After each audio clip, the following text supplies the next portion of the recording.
या ओबीसी एल्गार सभेसाठी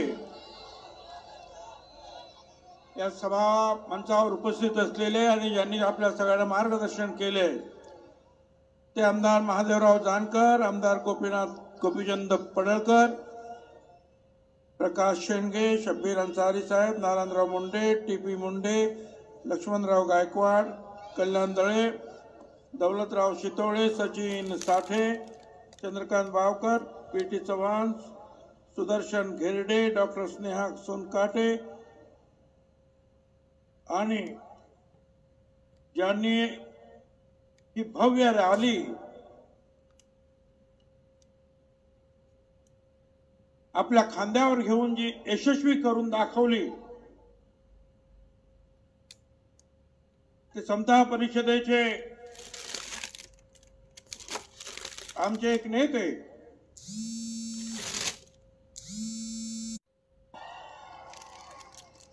माझ्या बांधवांनो, भगिनी आणि मातांनो, सर्वप्रथम मी कैलासवासी गोपीनाथराव मुंडे यांना आदरांजली अर्पण करतो.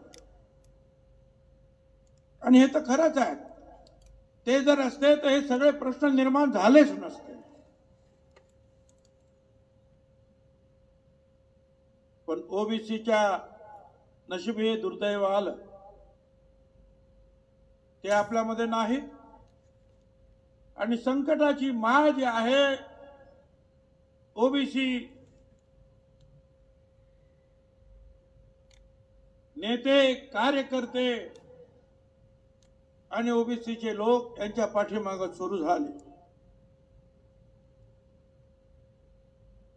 खरं तर तुम्हाला सगळ्यांनाच कल्पना आहे की मी 2 महिने तुमच्या इकडे हे सगळं चालू होतं.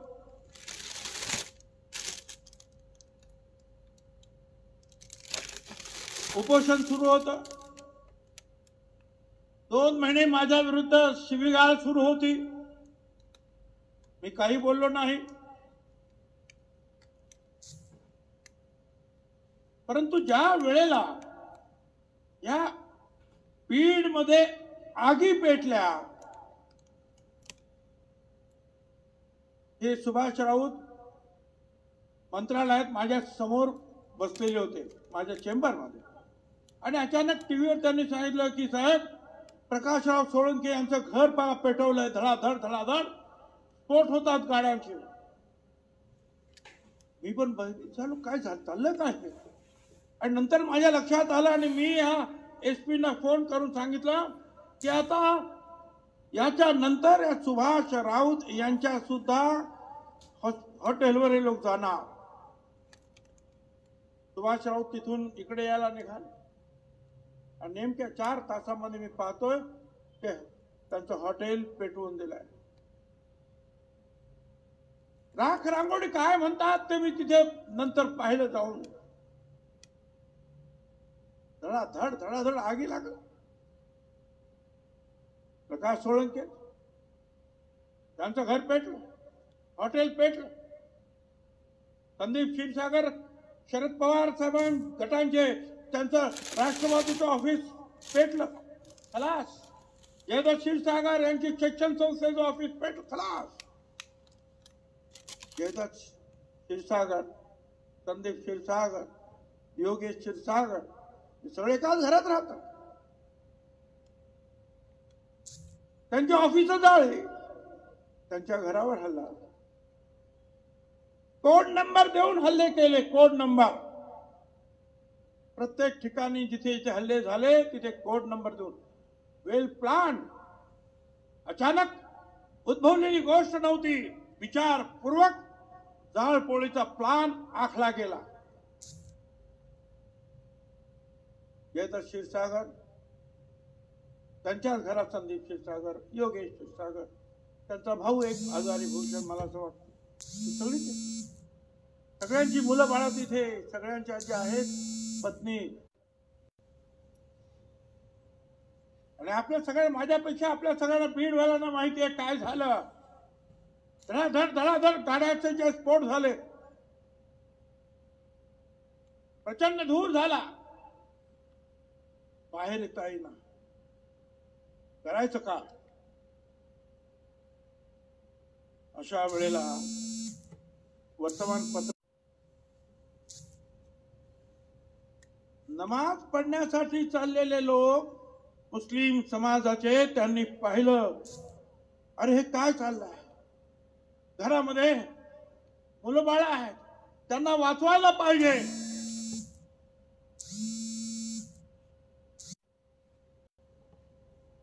डॉक्टर सारिकाताई पोस्ट ग्रॅज्युएट, त्यांनी फोन लावला. मागच्या बाजूला 10-15 फुटाची ती भिंत जे आहे, बाउंड्री वॉल, कंपाऊंड, जायचं कसं? या आमच्या भगिनींनी खुर्चीवर चढले, मुलाबाळांच्या पायाला धरून त्यांना उंच केलं. पलीकडच्या बाजूनं शेख वसीम, अन्सारी जलील, शेख सत्तार, शेख अजीम, ही सगळी मंडळी जी आहे पलीकडच्या बाजूने त्या भिंतीवर चढली आणि त्या मुलांना जे आहेत, लहान बाळांना जे आहे, हात धरून ओढून घेतलं वरती आणि त्यांच्या घरी घेऊन गेले. ही आहे माणुसकी.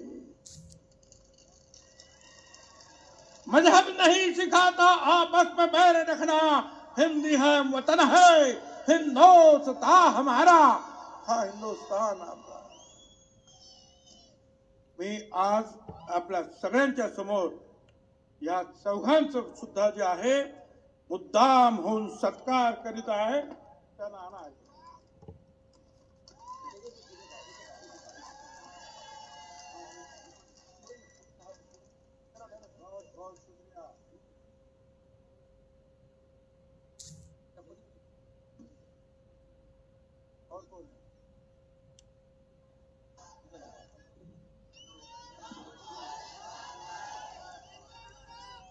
मुस्लिम समाजाचे हे कार्यकर्ते, हे लोक माणुसकी म्हणून जे आहे, ह्या लहान कच्च्या बच्चांना वाचवण्यासाठी आपली प्रार्थना त्यांनी बाजूला ठेवली आणि ह्या लोकांना वाचवणं हाच खरा धर्म आहे. हे या लोकांनी तुम्हाला आम्हाला शिकवलं. धन्यवाद. शुक्रिया. आणि पेटवणारे लोक काय करत होते? जय शिवाजी, जय जिजाऊ करीत जे आहे, आपल्या आया बहिणींच्या आणि भावांच्या घरांना आगी लावत होते. छत्रपती शिवाजी महाराजांच्या सुद्धा त्या सैन्यामध्ये हे सगळेच तर होते, सगळ्या धर्माचे लोक होते. बैरजी नाईक, रामोशी, सदोबा माळी, माळी समाजाचा संभाजी करवर धनगर, नेमाजी शिंदे धनगर, यसाजी गायकवाड माळी, शिवा काशीद नावी, जीवा महाले नावी, यसाजी कंक कोळी, सूर्याजी मालुसरे धनगर, तानाजी मालुसरे धनगर, लायाजी पाटील कोळी, कान्होजी आंगळे कोळी, बाजी प्रभू देशपांडे कायस्थ, मदारी मेहतार मुस्लिम, काजी हैदर मुस्लिम, रायप्पा महान, सिद्धाप्पा महान, अरे सगळी मंडळी होती. आणि त्याच बरोबर जे आहे मुस्लिम समाजाचे सुद्धा किती लोक होते. सिद्दी अंबर वहाब, नूरखान बेग, सिद्दी इब्राहिम, सिद्दी हिलाल, मदारी मेहतर, काजी हैदर, दाऊद खान, इब्राहिम खान, सगळेच तर महाराजांच्या बरोबर होते. आणि अनेक लोक महाराजांचं जे पहिलं चित्र जे निघालेलं आहे ना, काढलेलं आहे, ते मीर मोहम्मद या मुस्लिम चित्रकारानं महाराजांचं पहिलं चित्र पेंटिंग जे आहे हे तयार केलं आहे. पहिलं चित्र मीर मोहम्मद. ही सगळी मंडळी जी आहे ती होती ना रे तिथे बाबा. आणि मग तुम्ही तर मराठी छत्रपती शिवरायाचं नाव घेता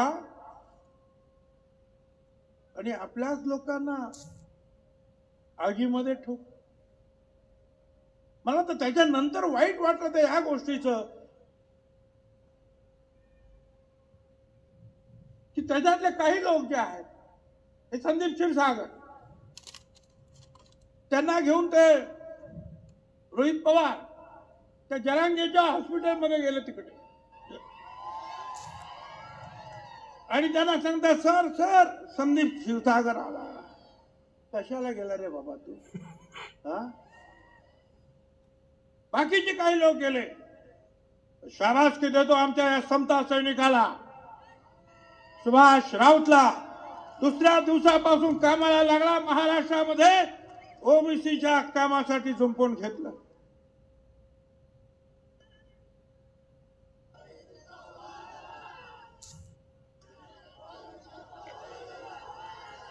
मला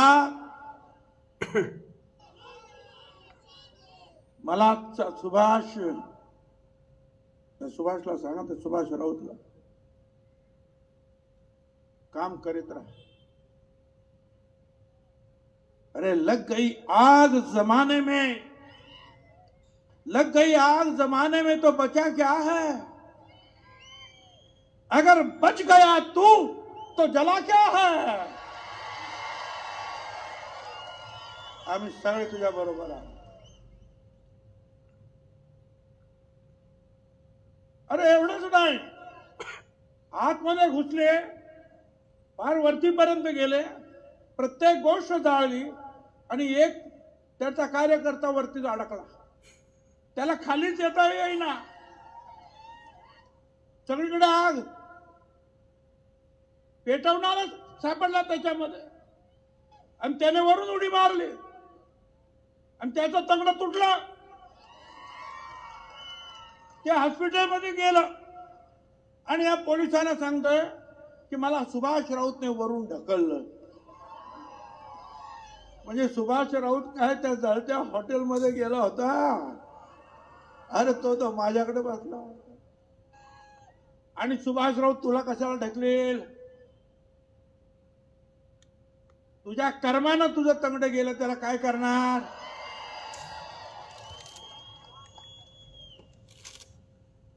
बोलण्यासारखं खूप आहे. कालच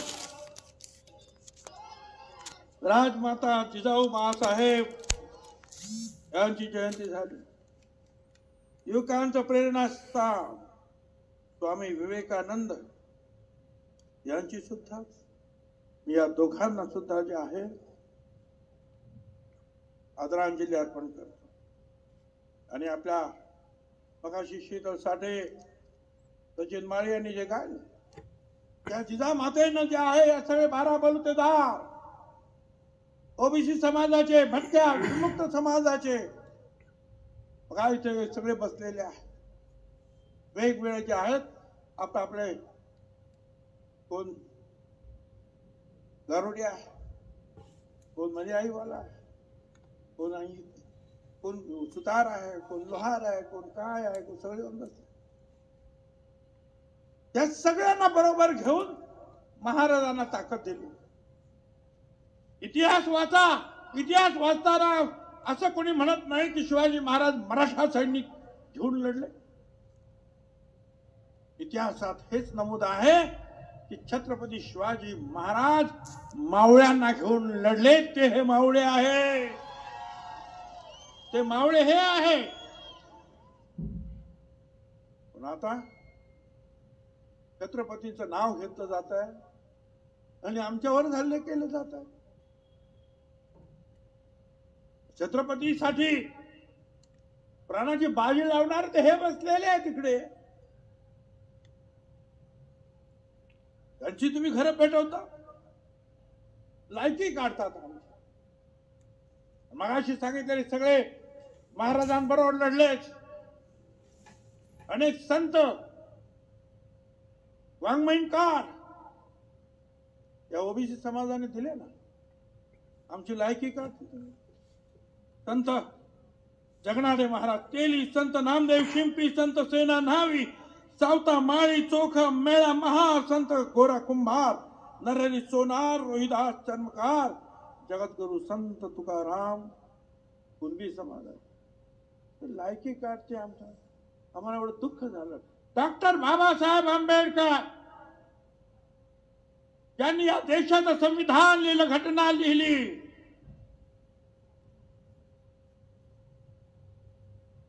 दलित समाजात बाबासाहेबांचं तुम्ही चरित्र वाचा. कपडा घ्यायला गेले नवीन आणि तिला कोणी तरी तो नवीन कपडा त्यांनी वापरायचा नाही. तो चिखलामध्ये त्याला घासायचा, तो फाडायचा, त्याच्यातला तुकडा करायचा आणि लंगोटी घालून मग जायचा. बाबासाहेब अशा परिस्थितीमध्ये लहानाचे मोठे झाले, शिकले. वाचा तुम्ही त्या बाबासाहेब आंबेडकरांचं चरित्र. आणि मग त्यांनी जे आहे संविधान असं लिहिलं की अख्ख्या जगामध्ये नवीन राष्ट्र निर्माण झालं तरी या संविधानाचा अभ्यास केला जातो. भारताबरोबर इतर अनेक देश स्वतंत्र झाले, तिथे लोकशाही संपली, मिलिटरी आली, परत लोकशाही आली, परत मिलिटरी आली. पण हा हिंदुस्थान वेगवेगळ्या राज्याचा, वेगवेगळ्या भाषेचा, वेगवेगळ्या धर्माचा, वेगवेगळ्या पंथाचा आज 75 वर्षानंतर सुद्धा एकत्र आहे. याचं कारण बाबासाहेब आंबेडकर यांचं संविधान.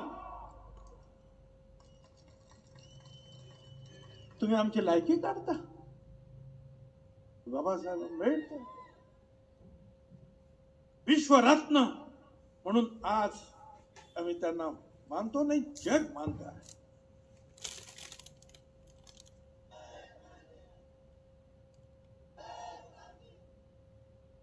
मगाशी सांगितल्याप्रमाणे गोपीनाथराव मुंडे याला पाहिजे होते, या आपल्यामध्ये राहायला पाहिजे होते. या बीड मध्ये मोठे मोठे नेते आहेत.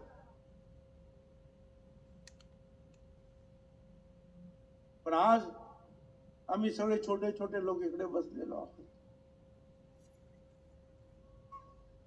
कोणी काय कारण सांगतात, कोणी काय कारण सांगतात, त्या सगळ्यांना मला सांगायचं है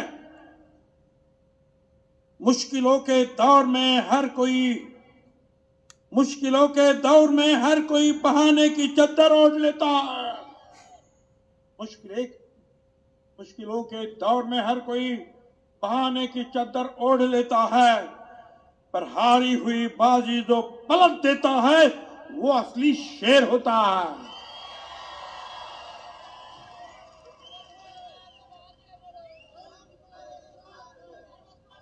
दोन शब्द आमच्यासाठी. समोरचे जे आहेत बलदंड आहेत, बोलवून बोलवून त्यांना सगळी मदत दिली जाते, आर्थिक मदत दिली जाते, गाड्यांची मदत दिली जाते.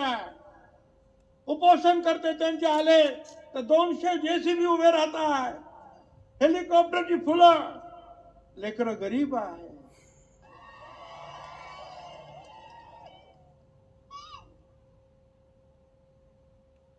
मला तुम्हाला सगळ्यांना सांगायचं आहे, सगळ्यांना तुम्हाला लक्षात ठेवावं लागेल. सगळ्यांना जे शांत आहेत त्यांच्याबद्दल आम्ही काही बोलणार नाही. जे आमच्या विरोधात जे शक्ती देतात कुणाला, त्यांना मात्र आम्ही विसरणार नाही. येणाऱ्या निवडणुकांमध्ये त्यांना त्यांची जागा आपल्याला दाखवून द्यावी लागेल. त्यांना त्यांची किंमत जी आहे, ही जे चाललंय त्याची किंमत त्यांना मोजावीच लागेल. मला त्या सगळ्यांना सांगायचं आहे, महाराष्ट्रातल्या सगळ्या नेत्यांना, सगळ्या पक्षांना, मी असं समजू नका तेच सगळे काय आम्ही कोणी नाहीत. आता उपोषण करते सांगतात 3 कोटी मराठा समाजाला मुंबईत घेऊन जाणार. 3 कोटी. अरे 54% तो ओबीसी, 20% दलित आदिवासी, 3% तो ब्राह्मण. खरे आणखी 1-2% काही जैन असतील, अमुक असतील, तमुक असतील. 12 कोटी आपण धरूया. 12 कोटीमध्ये 16-17%, त्याच्यामध्ये आणखी 7-8% तर कुणबी आहे. मग राहिले किती? 10%, 9%, तेवढे पण ना. आणि मग हिशोब करा किती लोक आहेत. आणि सगळे काम धंदा सोडणार आणि तुमच्या पाठीमागे येणार तिकडे. तुम्ही फिरणार आणि हॉस्पिटलमध्ये जाऊन झोपणार.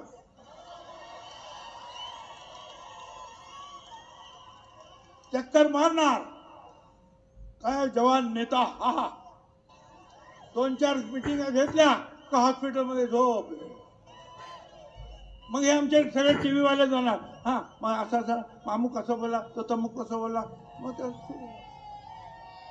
ते आमचे अजित दादा एवढंच म्हणाले की मुंबईमध्ये जे आहे, जे काही येतात ते आले तर त्यांनी कायदा व्यवस्था बिघडता कामा नये एवढी काळजी घ्यायला पाहिजे. त्यांच्या विरुद्ध गलिच्छ भाषेमध्ये तुम्ही बोलला.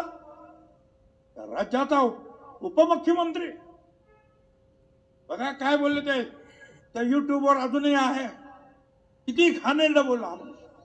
तर काही सुसंस्कृतपणा, काही बोलणार. तोंड दिले देवाने म्हणून काही बोलणार. एवढी मस्ती कुठून आली रे बाबा तो.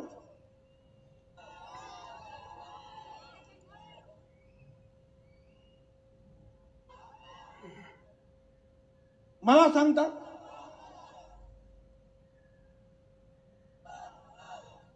सांगता तुम्ही राज्यातली शांतता बिघडवताय. मी बिघडवतो शांतता. जाळपोळ मी केली, गावबंदी मी केली, लोकांना मारहाण मी केली. आज सुद्धा अजूनही जे आहे मारहाण चालू आहे. या इथे माझ्याकडे अनेक लोकांच्या तक्रारी आहेत, कंप्लेंट आहे. हा एक कोणतरी अशोक इंगळे त्याने काहीतरी एक पोस्ट केली होती. झालं, त्याला एवढी मारहाण केली की त्याच्या डोळ्याला मार लागला. काय करायचं. अशा एक नाही अनेक माझ्याकडे तक्रारी आहेत. या मारहाणीच्या, ही दादागिरी, ही पोलिसांनी सुद्धा जे आहे याच्यामध्ये आता न घाबरता या सगळ्यांच्या विरुद्ध जे आहे कारवाईला हात घातला पाहिजे.